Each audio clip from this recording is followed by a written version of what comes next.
यह हमारे लिए गौरवशाली है कि इस देश ने आजादी के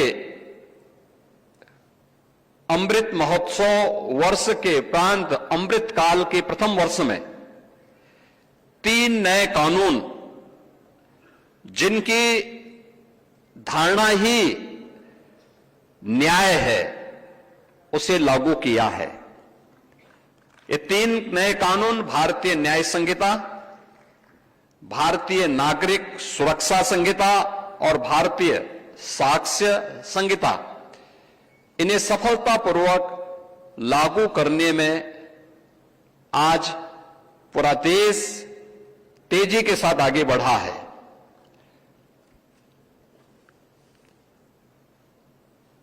रूल ऑफ लॉ, यह बेंच और बार के बेहतरीन समन्वय से ही आगे बढ़ सकता है।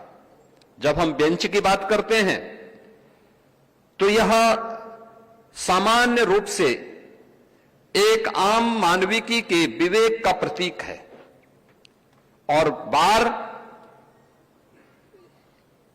हम सबकी संवेदना का। ये विवेक और संवेदना में जब समन्वय होता है तब हम रूल ऑफ लॉ की परिकल्पना को साकार मूर्ति के रूप में, उसको मूर्त रूप से देख पाते हैं। आज मुझे बताते हुए प्रसन्नता है कि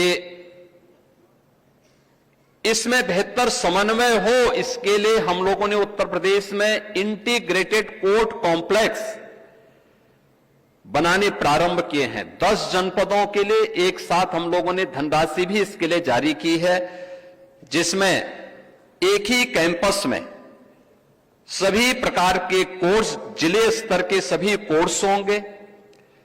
वहीं पर हमने बार के लिए भी व्यवस्था उपलब्ध करवाई है। वहीं कैंपस में उनके लिए आवास की सुविधा और अन्य हर प्रकार की सुविधा भी उसी कैंपस में हम लोगों ने प्रारंभ की है। इसके साथ ही जो जनपदीय न्यायालय हैं, उनमें भी मुझे इसको बात को देख करके कभी कभी बहुत होता था कि हमारे जो डिस्ट्रिक्ट जजेस थे, उनके चेंबर में एसी नहीं था। हम लोगों ने उसके लिए भी अपनी सहमति दी।